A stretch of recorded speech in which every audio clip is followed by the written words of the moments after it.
Hello दोस्तों, मेरा नाम है संजीव। आज मैं आपको एक्सरसाइज 5.2 क्लास 10th का सब्जेक्ट मैथमेटिक्स का इसमें टोटल क्वेश्चन नंबर 18 से लेकर के क्वेश्चन नंबर 20 तक कराऊंगा। ठीक है, इसी एक सिंगल वीडियो में आपको तीनों क्वेश्चन कवर करवाऊंगा, 18, 19 और 20। तो आइए सबसे पहले इसका हम लोग पहला क्वेश्चन स्टार्ट करते हैं कि 18 नंबर क्या दिया हुआ है।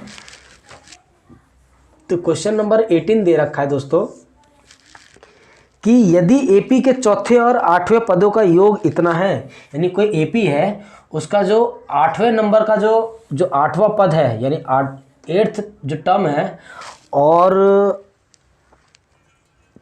चौथे और आठवां पद जो चौथा है और जो आठवां टर्म है, यानी कि इन दोनों को जोड़ने पे हमें मिलता है 24। पहली कंडीशन तो ये है। दूसरी कंडीशन में कह रहा है कि छठे और 10वें पद का योग है 44, यानी कि A6 प्लस A10 बराबर दे रखा है 44। तो यहाँ से हमें कह रहा है कि इसमें यहाँ से जो एपी आप बनाओगे, उस एपी में टोटल पहला, दूसरा, तीसरा, आप 3 टर्म खाली निकाल के बता दो कि इस एपी में पहला क्या आएगा, दूसरा क्या आएगा, तीसरा क्या आएगा। तो हमें पता है कि इस एपी को बनाने के लिए आपके पास 2 चीज़ होना बहुत ज़रूरी है। पहली चीज़ है A, दूसरी चीज़ है D। ये 2 चीज़ अगर आप निकाल लेते हो, फर्स्ट टर्म और कॉमन डिफरेंस, सार्वंतर अगर आप निकाल लेते हो, तो आप कितनी बड़ी भी एपी बना सकते हो। लेकिन आपको सिर्फ निकालनी कितनी है? 3 ही एपी बनानी है। तो मतलब किसी एपी के 3 टर्म बनाने हैं। तो उसके लिए सबसे पहले आइए हम लोग स्टार्ट करते हैं कि ए और डी फाइंड आउट कैसे करते हैं। तो पहली तो हमें ये कंडीशन दी हुई है, तो इसी कंडीशन में मैं थोड़ा सा इसको नीचे लिख देता हूँ। यहाँ से लिख देता हूँ A6 plus A10 is equal to 44। तो यहाँ से एक पहले इक्वेशन तैयार करते हैं। तो ध्यान देना दोस्तों, A4 को मैं क्या लिख सकता हूँ? A plus 3D plus A8 को क्या लिख सकता हूँ? A प्लस में 7D is equal to 24। A और A कितना हो गया? 2A plus 3D 7D 10D is equal to 24। पहली इक्वेशन तो यहाँ से 2 कॉमन ले लोगे, 2 कॉमन आ जाएगा बाहर, तो हो जाएगा ये A प्लस में 5D इज इक्वल टू 12। तो ये पहली इक्वेशन तो हमारी यहाँ ये बन गई। दूसरी इक्वेशन यहाँ से बना लेते हैं हम लोग।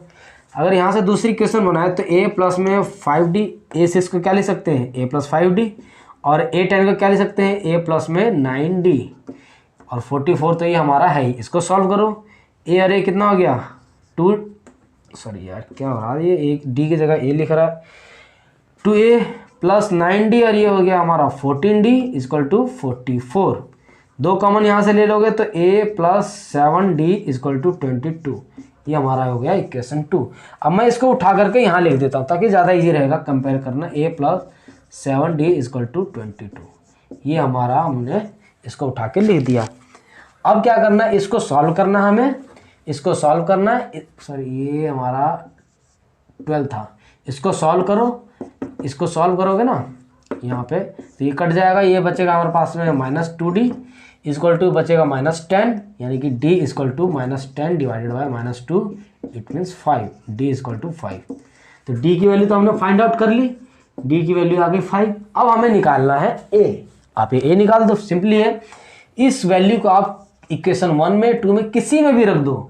मैं एक काम करता हूँ, इसको 1 में रख देता हूँ। तो A plus 5D equal to 12। तो A प्लस 5 इंटू डी की जगह पे हमें रखना है 5 इजक्वल टू 12।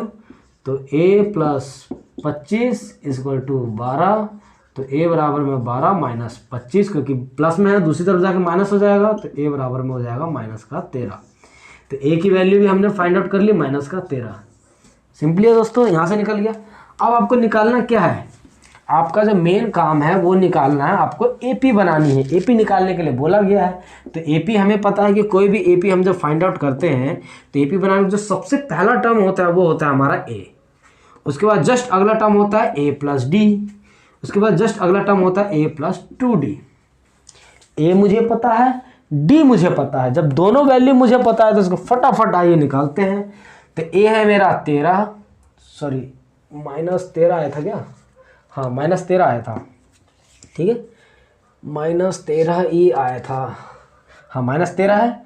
उसके बाद a प्लस डी यानी कि -13 प्लस डी कितना है 5, उसके बाद -13 इंटू 2 इंटू 5, तो पहला टर्म तो मेरा हो गया -13, दूसरा टर्म क्या हो गया -8, तीसरा टर्म क्या होगा 5 दूनी 10 यानी कि आ जाएगा -3। तो ध्यान देना, पहला दूसरा तीसरा, आपको 3 टर्म निकालने के लिए बोला था, 3 टर्म हमने निकाल दिया। अगर चौथा भी निकाल सकते हो, पांचवा भी निकाल सकते हो, छठा सातवां जितना मर्जी आपको निकालने के लिए बोला जाए आप बहुत सिंपली तरीके से निकाल सकते हो। तो इसी के साथ क्वेश्चन नंबर 18 खत्म हो जाता है। अब हम लोग इसके बढ़ते हैं क्वेश्चन नंबर 19 की तरफ। ये देखो दोस्तों, क्वेश्चन नंबर 19 क्या दिया हमें, क्वेश्चन नंबर 19 दे रखा है कि सुब्बा राव 1995 में 5,000 रुपये सैलरी थी उसकी। सुब्बा राव एक बंदा है, उसने 1995 में नौकरी चालू की और 1995 में उसकी सैलरी कितनी थी 5,000 रुपीज़, ठीक है। और उसका हर साल, एक साल में उसका 200 रुपये कंटिन्यू बढ़ता चला गया, यानी कि 1996 में उसका कितनी हो जाएगी 5,200, 1997 में कितनी हो जाएगी उसकी 5,400। ये कंटिन्यू तुम्हारा ये कंटिन्यू बढ़ता रहेगा। अब कह रहा है कि अब ये बताओ कि उसका कौन से ईयर में जा करके उसके 7,000 सैलरी हो जाएगी। आप ऐसे ही कैलकुलेट कर सकते हो, बट हमें मैथमेटिकली प्रूव करके दिखाना है कि ये एक्चुअली में 7,000 कौन से ईयर में जा करके, क्योंकि 95 में इतनी, 96, 97 कंटिन्यू जा करके यहाँ पे कौन सा ईयर आएगा कि उसमें उसकी सैलरी हो जाएगी 7,000 रुपये। तो यहाँ से आप 2-3 चीज़ें निकाल सकते हो। पहली चीज़ तो यहाँ से ये निकाल सकते हो, अगर ये कुछ एपी टाइप का बन रहा है तो पहली टर्म क्या होगी इस एपी की, ये हो गई 5,000, दूसरी टर्म क्या होगी इसकी 5,200, तीसरी टर्म भी आएगी, चौथी टर्म भी आएगी, अरे कंटिन्यू जाएगी हैं। और उसकी सैलरी जो लास्ट कहाँ तक पहुँची है 7,000 तक, तो लास्ट सैलरी उसकी हो गई है उसकी 7,000 रुपीज़। अब यहाँ से 3-4 चीज़ें आपके सामने निकल के आ रही है। पहली चीज़ तो ये कि फर्स्ट टर्म है उसकी 5,000, ठीक है, फर्स्ट टर्म है उसकी दोस्तों 5,000। उसके बाद जो डी है, अगले टर्म में से पिछला टर्म माइनस कर दो, इट मीन्स 200। और जो सबसे लास्ट टर्म दे रखा है उसका, लास्ट टर्म दे रखा है हमें 700। तो हमें एक्चुअली में ये जो एन है ना, ये एन की वैल्यू फाइंड आउट करनी है। अगर आप एन की वैल्यू फाइंड आउट कर लो कि कितने साल लगे उसको यहाँ तक पहुँचने में, तो आप यहाँ से ईयर भी बता सकते हो बहुत ही सिंपली। तो सबसे पहले हम लोग इसका ये आइए देखते हैं कि इसको करना क्या है।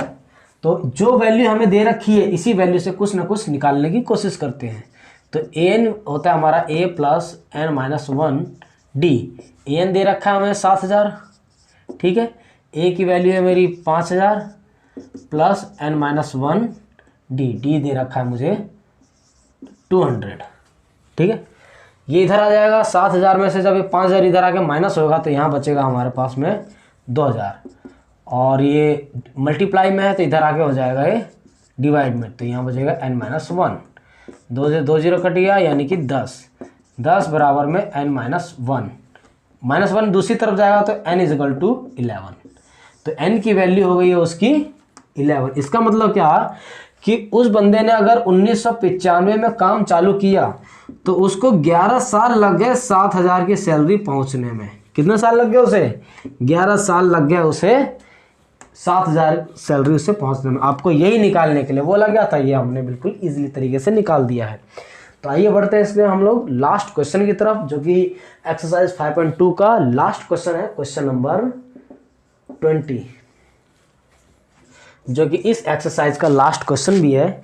तो इसमें क्वेश्चन दिया हुआ है कि रामकली ने किसी वर्ष में पहले सप्ताह में 50 रुपये बचत की। कोई साल चालू हुआ, उस साल के पहले वीक में उसने पैसे जमा किए, कितने? 50 रुपये। उसके बाद हर हफ्ते यानी हर वीक उसने 17.5 रुपये बढ़ाया। मतलब इसके जस्ट अगले हफ्ते में कितना रुपये? 17.5 रुपये और बढ़ाया तो कितना रुपये हो गया? 67.5, ठीक है। और फिर बढ़ाएगी और ये बढ़ाएगी और ये कंटिन्यू बढ़ाती चली जाएगी, और ये तब तक बढ़ाएगी कि जब तक कि इसकी बचत जो है वो 207 रुपये 50 पैसे ना हो जाए। दोबारा बोल रहा हूँ दोस्तों कि ये 50 है, ध्यान देना, ये 50 है, ये 50 है। पहले सप्ताह में उसने 50 रुपये बचाए, उसके अगले सप्ताह में उसने 17.5 रुपये और बचाए, यानी कि 17.5 रुपये इसमें और उसने जोड़े, यानी कि वो हो जाएगा तुम्हारा 67.5 रुपये। फिर उसके अगले सप्ताह में 17.5 रुपये और जुड़ गए, कुछ हो जाएगा, फिर और जुड़ेगा, कंटिन्यू करते करते करते करते लास्ट में उसने इतने रुपए तक जोड़ लिए। तो आपको ये बताना है कि उसको यहाँ से लेके 50 रुपये से पैसा जोड़ते जोड़ते 207 रुपये 50 पैसा करने में कितने हफ्ते लग गए, उसे समय कितना लगा, टाइम कितना लगा। इट मीन्स एन की वैल्यू निकालनी है आपको, क्योंकि ए की वैल्यू हमें यहाँ से दे रखा है 50, डी की वैल्यू आप देख सकते हो कि इतने इतने के गैप पे है, इट मीन्स 17.5, और लास्ट टर्म यानी कि ए एन की वैल्यू दे रखी है 207.50। आपको एन की वैल्यू फाइंड आउट करनी है, ठीक है। तो आइए जो वैल्यू हमें गिवन है उसी गिवन वैल्यू में से हम लोग इसको कुछ फाइंड आउट करते हैं। तो हमें पता है कि ए एन का फॉर्मूला होता है a plus n minus 1d। A n है हमारा 207.50 बराबर ए की वैल्यू कितनी है 50 प्लस एन माइनस 1 और डी की वैल्यू है 17.5। 50 जब इधर आएगा, 50 जब इधर आ गया, यानी कि इधर आके जब 207.50 में से जब माइनस होगा तो ये हमारे पास बचेगा 157.5, और ये इसके डिवाइड में आ जाएगा तो ये हो जाएगा 17.5। It means n minus 1। इसको आप सॉल्व करोगे, अगर आप दोस्तों इसको आप काटते हो तो ये आएगा यहाँ पे 9। तो इट मीन्स ध्यान देना n माइनस 1 इजक्वल टू 9। तो n की वैल्यू कितने की 9 माइनस 1 है, दूसरी तरफ जाके हो जाएगा, जुड़ जाएगा, तो इट मीन्स 9 प्लस 1, तो n वैल्यू आ जाएगी 10। तो उसे 10 वीक लगेंगे, उसे 50 रुपये पहले हफ्ते में, दूसरे में इतना, तीसरे चौथे कंटिन्यू करते करते उसे 10 हफ्ते लगेंगे इतने रुपए उसे इकट्ठा करने में।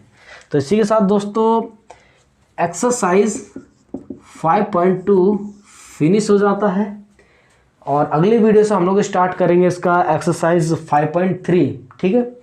तो अगर आपको वीडियो समझ में आया हो तो वीडियो को लाइक करें, शेयर करें, कमेंट करें, और सबसे इम्पोर्टेंट बात दोस्तों, इस वीडियो से पहले जो इसका जो क्वेश्चन नंबर 1 है वहाँ से आप स्टार्ट करके देखोगे तो आपका पूरा बेस एक बन करके जाएगा, और जैसे जैसे आपका बेस बनेगा तभी जाकर के आपको कौन सी वैल्यू कहाँ पुट करनी है, कैसे पुट करनी है, क्या वैल्यू आएगी, कैसे वैल्यू आएगी, तब जाकर के आप समझने में बहुत ही ज़्यादा ईजी रहेगा। तो मैं आपको ये सजेस्ट करता हूँ कि आप इसका क्वेश्चन नंबर 1 से स्टार्ट करो, कंटिन्यू देखना, तब जाकर के आपको एक सीरीज़ वाइज है पूरी, आप सीरीज़ वाइज को आप उसकी पूरी की पूरी सीरीज़ को फॉलो करो, आपको ये वीडियो बिल्कुल ही क्लियर समझ में आएगा, ठीक है दोस्तों। अगर आपको वीडियो समझ में आए तो वीडियो को लाइक करें, शेयर करें, कमेंट करें, और मेरे इस चैनल को जरूर सब्सक्राइब करें। जय हिंद दोस्तों।